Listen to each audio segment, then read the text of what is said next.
BBMP news 9ಗೆ ಸ್ವಾಗತ. ಬೆಂಗಳೂರು ಜಿಲ್ಲೆಯ ಹೊಸ ಭರವಸೆಯಾಗಿ ಬಿಬಿಎಂಪಿ ನ್ಯೂಸ್ 9 ಕರ್ನಾಟಕ ರಾಜ್ಯ ವ್ಯಾಪ್ತಿಯಲ್ಲಿ ನಡೆಯುವ ಎಲ್ಲ ವಿಚಾರಗಳನ್ನ ನಿಮಗೆ ತಿಳಿಸೋ ಕೆಲಸ ಇಂದೇ ನಮ್ಮದಾಗಿರುತ್ತೆ. ಭ್ರಷ್ಟಾಚಾರ ಮಾಡೋ ಅಧಿಕಾರಿಗಳ ಅಸಲಿ ಆಟವನ್ನ ಬಯಲಿಗೆ ಎಳೆದು ತಂದಿದೆ. ಭ್ರಷ್ಟಾಚಾರ ರಹಿತ ಆಡಳಿತ, ಭ್ರಷ್ಟಾಚಾರ ಮುಕ್ತ ಸೇವೆ ಬೆಂಗಳೂರು ಜನತೆಗೆ ಸಿಗುತ್ತದೆ ಮಾಡಿದೆ. ಇದು ಭರವಸೆ ಮಾತ್ರವಲ್ಲ, ಕರ್ನಾಟಕ ಜನತೆಗೆ ನೀಡಿರೋ ವಾಗ್ದಾನ. ಮೊದಲಿಗೆ ಮುಖ್ಯಾಂಶಗಳು. ಆತ್ಮೀಯ ಬಂಧುಗಳೇ, ನಾಡಿನ ಸಮಸ್ತ ಜನತೆಗೆ 78ನೇ ಸ್ವಾತಂತ್ರ್ಯೋತ್ಸವದ ಶುಭಾಶಯಗಳು. ಸ್ವಾತಂತ್ರ್ಯದ ಅರಿವು ಮತ್ತು ದೇಶದ ಮೇಲಿನ ಅಭಿಮಾನದ ಕಿಚ್ಚನ್ನು ಒತ್ತಿಸಿದ್ದು ರಾಷ್ಟ್ರೀಯ ಚಳುವಳಿ. ಅದರ ನೇತೃತ್ವವನ್ನು ಹೊತ್ತಿದ್ದು ಮಹಾತ್ಮ ಗಾಂಧೀಜಿಯವರ ಮುಂದಾಳತ್ವದ ರಾಷ್ಟ್ರೀಯ ಕಾಂಗ್ರೆಸ್. ಈ ರಾಷ್ಟ್ರೀಯ ಚಳುವಳಿಯ ಭದ್ರ ಬುನಾದಿ ಮೇಲೆ ರೂಪುಗೊಂಡಿದ್ದೇ ಡಾಕ್ಟರ್ ಬಾಬಾ ಸಾಹೇಬ್ ಅಂಬೇಡ್ಕರ್ ಅವರು ರಚಿಸಿದ್ದ ಭಾರತದ ಸಂವಿಧಾನ ಮತ್ತು ಅದನ್ನು ಆಧರಿಸಿದ ಪ್ರಜಾಪ್ರಭುತ್ವ. ಸ್ವಾತಂತ್ರ್ಯೋತ್ಸವ ಎನ್ನುವುದು ಕೇವಲ ಸಂಭ್ರಮಾಚರಣೆಯ ದಿನ ಆಗಬಾರದು. ಇದು ಪ್ರಜೆಗಳಾದ ನಮ್ಮೆಲ್ಲರ ಕರ್ತವ್ಯವನ್ನು ನೆನಪು ಮಾಡಿಕೊಳ್ಳುವ ದಿನವೂ ಆಗಬೇಕು.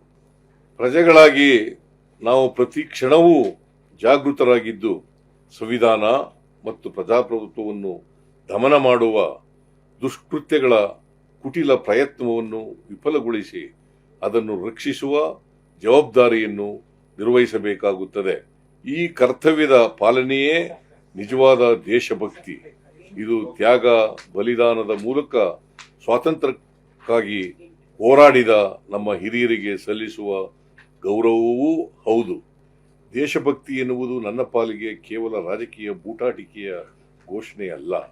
ಅದು ನಾಡಿನ ಪ್ರತಿಯೊಬ್ಬ ಪ್ರಜೆಯ ಸಾಮಾಜಿಕ, ಶೈಕ್ಷಣಿಕ ಮತ್ತು ಆರ್ಥಿಕ ಅಭಿವೃದ್ಧಿ ಹಾಗೂ ಸಾಮಾಜಿಕ ಸಾಮರಸ್ಯದ ರಕ್ಷಣೆಯ ಹೊಣೆಗಾರಿಕೆಯ ಸಂಕಲ್ಪ.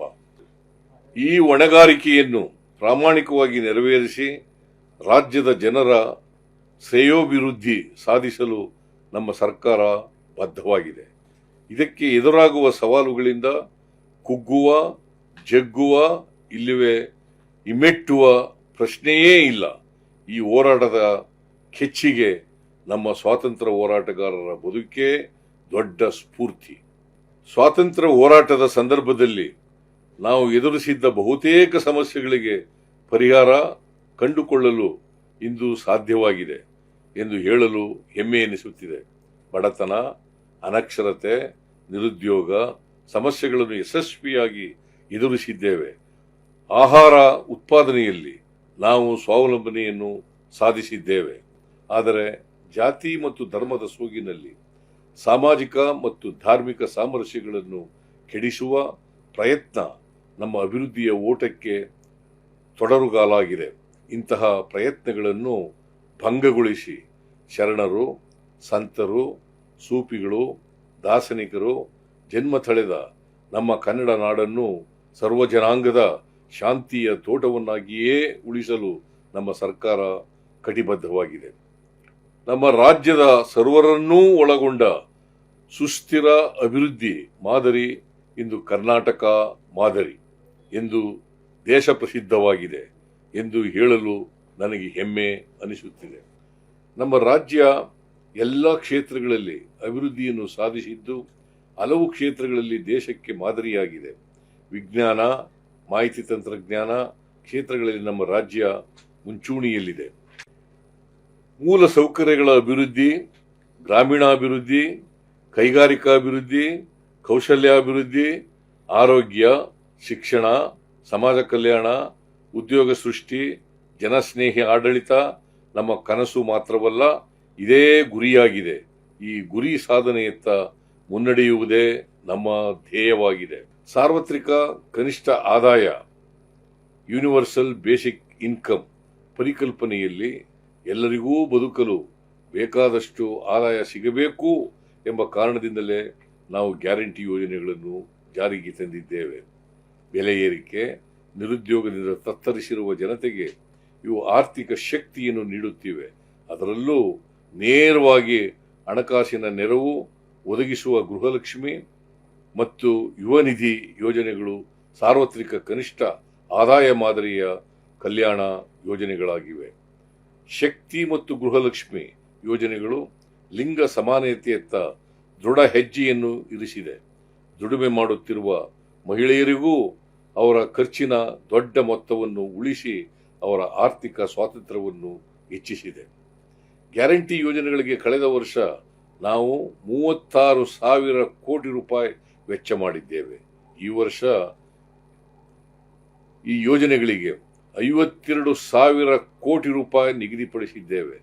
ಕರ್ನಾಟಕದ ಈ ಯೋಜನೆ ದೇಶಕ್ಕೆ ಮಾದರಿ ಎಂದರೆ ಖಂಡಿತ ಅತಿಶಯೋಕ್ತಿಯಾಗಲಾರದು.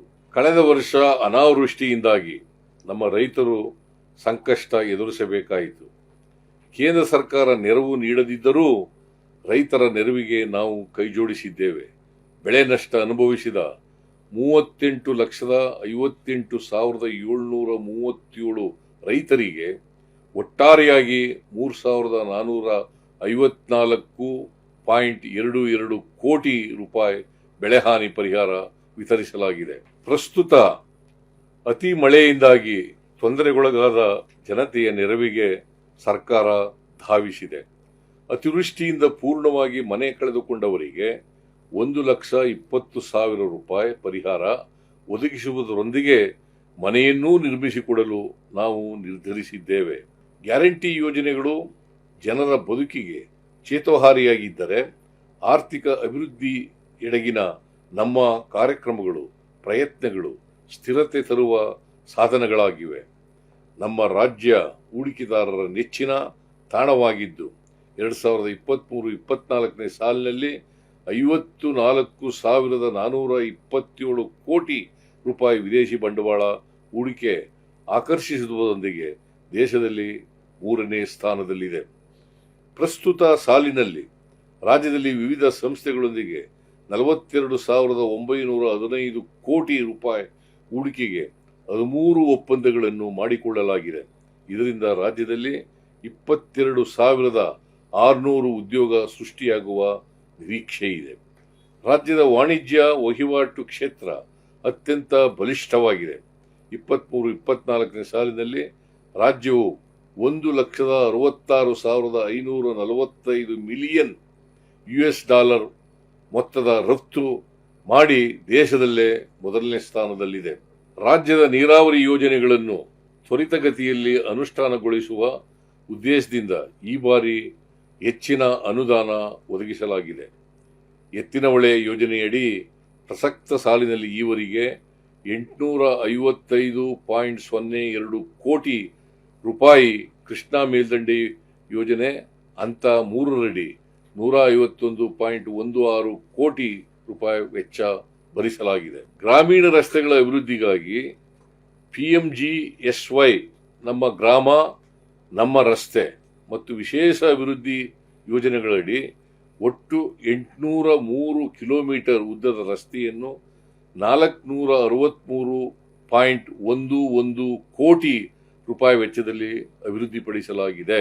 ಪರಿಶಿಷ್ಟ ಜಾತಿ, ಪರಿಶಿಷ್ಟ ಪಂಗಡ, ಹಿಂದುಳಿದವರು, ಅಲ್ಪಸಂಖ್ಯಾತರು, ಮಹಿಳೆಯರು, ಶೋಷಿತರ ಅಭಿವೃದ್ಧಿ ನಮ್ಮ ಬದ್ಧತೆ.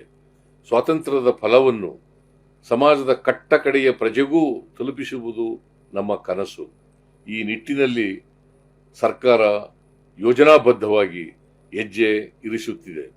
ದುರ್ಬಲ ಹಾಗೂ ಶೋಷಿತ ಸಮುದಾಯಗಳ ಉಜ್ವಲ ಭವಿಷ್ಯ ನಿರ್ಮಾಣಕ್ಕಾಗಿ ಶಿಕ್ಷಣಕ್ಕೆ ಹೆಚ್ಚಿನ ಆದ್ಯತೆ ನೀಡಲಾಗುತ್ತಿದೆ. ವಸತಿ ಶಾಲೆಗಳು, ಹಾಸ್ಟೆಲ್ಗಳು ನಿರ್ಮಾಣಕ್ಕೆ ಹೆಚ್ಚಿನ ಒತ್ತು ನೀಡಲಾಗುತ್ತಿದೆ. ನಮ್ಮ ಗುರಿ ಸ್ಪಷ್ಟವಾಗಿದೆ. ಬುದ್ಧ, ಬಸವಾದಿ ಶರಣರು, ಡಾಕ್ಟರ್ ಬಾಬಾ ಸಾಹೇಬ್ ಅಂಬೇಡ್ಕರ್, ನಾರಾಯಣ ಗುರು, ಸಾವಿತ್ರಿಬಾಯಿ ಫುಲೆ ಎಂತಹ ಮಹಾನ್ ದಾರ್ಶನಿಕರು ತೋರಿಸಿಕೊಟ್ಟ ಮಾನವೀಯತೆಯ ಹಾದಿಯಲ್ಲಿ ಮುನ್ನಡೆಯಲು ನಾವು ಪ್ರಯತ್ನಿಸುತ್ತಿದ್ದೇವೆ. ಪ್ರಜಾಪ್ರಭುತ್ವವನ್ನು ಉಳ್ಳವರ ಆಡಂಬೋಲವನ್ನಾಗಿಸಲು ನಾವು ಎಂದಿಗೂ ಅವಕಾಶ ಕೊಡುವುದಿಲ್ಲ. ಸಂವಿಧಾನವೇ ನಮಗೆ ಮಾರ್ಗದರ್ಶಕ. ಇಲ್ಲಿ ಎಲ್ಲರೂ ಸಮಾನರು. ಸರ್ವಜನ ಕಲ್ಯಾಣವೇ ಪ್ರಜಾಪ್ರಭುತ್ವದ ಅಂತಿಮ ಗುರಿ. ಈ ನಿಟ್ಟಿನಲ್ಲಿ ಪ್ರತಿಯೊಬ್ಬರಿಗೂ ಕಲ್ಯಾಣ ಕಾರ್ಯಕ್ರಮಗಳ ಲಾಭ ದೊರೆಯಬೇಕೆಂಬ ತುಡಿತವನ್ನು ನಮ್ಮ ಸರ್ಕಾರ ಪ್ರತಿಯೊಂದು ನಡೆಯಲ್ಲೂ ಸ್ಪಷ್ಟವಾಗಿ ಗುರುತಿಸಬಹುದು. ಸಾಮಾಜಿಕ ಸಮಾನತೆ, ಆರ್ಥಿಕ ಸ್ವಾತಂತ್ರ್ಯ, ಪ್ರತಿಯೊಬ್ಬರಿಗೂ ನೆಮ್ಮದಿಯಿಂದ ಗೌರವದಿಂದ ಬದುಕುವ ವಾತಾವರಣ ಕಲ್ಪಿಸಲು ನಾವು ಬದ್ಧರಾಗಿದ್ದೇವೆ. ಜನ ಕಲ್ಯಾಣದ ಬಗ್ಗೆ ನಮ್ಮ ನಿಲುವು ದಾರಿ ಅತ್ಯಂತ ಸ್ಪಷ್ಟವಾಗಿದೆ. ಸಾವಿರಾರು ಭಾಷೆಗಳು, ಹಲವಾರು ಧರ್ಮಗಳು, ವೈವಿಧ್ಯಮಯ ಆಚಾರ ವಿಚಾರಗಳು, ಸಂಸ್ಕೃತಿ ಮೇಳೈಸಿರುವ ನಮ್ಮ ದೇಶ ಸಮೃದ್ಧ ನಾಗರಿಕತೆಯ ತೊಟ್ಟಿಲು. ಪರಸ್ಪರ ಸಾಮರಸ್ಯ, ಸಹಬಾಳ್ವೆ, ಸೌಹಾರ್ದತೆಯನ್ನು ನಮಗೆ ಯಾರೂ ಕಲಿಸಿಕೊಡಬೇಕಾದ ಅಗತ್ಯವಿಲ್ಲ. ಇವು ಕೇವಲ ಬಾಯಿ ಮಾತಿನ ಸವಕಲು ಪದಗಳಲ್ಲ. ಸಾವಿರಾರು ವರ್ಷಗಳಿಂದ ನಾವು ಇದನ್ನು ಪಾಲಿಸಿಕೊಂಡು ಬಂದಿದ್ದೇವೆ. ಈ ಸಾಮಾಜಿಕ ಮೌಲ್ಯಗಳಿಗೆ ಕುಂದುಂಟು ಮಾಡುವ ಶಕ್ತಿಗಳ ವಿರುದ್ಧ ಸದಾ ಜಾಗೃತರಾಗಿರಬೇಕಾಗಿದೆ. ಸ್ವಾತಂತ್ರ್ಯದ ಈ ಸಂಭ್ರಮದ ಸಂದರ್ಭದಲ್ಲಿ ಪರಸ್ಪರ ಸಾಮರಸ್ಯ, ಸೌಹಾರ್ದವನ್ನು ಇನ್ನಷ್ಟು ಬಲಪಡಿಸುವ ಆ ಮೂಲಕ ದಾರ್ಶನಿಕರು ತೋರಿಸಿಕೊಟ್ಟ ಹಾದಿಯಲ್ಲಿ ಮುನ್ನಡೆಯುವ ಸಂಕಲ್ಪ ಮಾಡಬೇಕಾಗಿದೆ. ಸಾವಿರಾರು ಮಹನೀಯರ ಹೋರಾಟ, ತ್ಯಾಗ, ಪರಿಶ್ರಮಗಳ ಫಲವನ್ನು ನಾವು ಇಂದು ಉಣ್ಣುತ್ತಿದ್ದೇವೆ. ಇಂದು ನಮ್ಮ ಕೈಯಲ್ಲಿರುವ ಸ್ವಾತಂತ್ರ್ಯದ ದೀವಿಗೆಯನ್ನು ಮುಂದಿನ ತಲೆಮಾರಿಗೆ ಜತನದಿಂದ ತಲುಪಿಸುವ ಅತ್ಯಂತ ದೊಡ್ಡ ಜವಾಬ್ದಾರಿ ನಮ್ಮೆಲ್ಲರ ಮೇಲಿದೆ. ಈ ಹೊಣೆಗಾರಿಕೆಯನ್ನು ಅರಿತುಕೊಂಡು ನಾವು ಮುನ್ನಡೆಯಬೇಕಾಗಿದೆ. ನಾಡಿನ ಸಮಸ್ತರಿಗೂ ಮತ್ತೊಮ್ಮೆ ಸ್ವಾತಂತ್ರ್ಯ ದಿನದ ಶುಭಾಶಯಗಳನ್ನು ಕೋರುತ್ತೇನೆ. ಜೈ ಹಿಂದ್, ಜೈ ಕರ್ನಾಟಕ.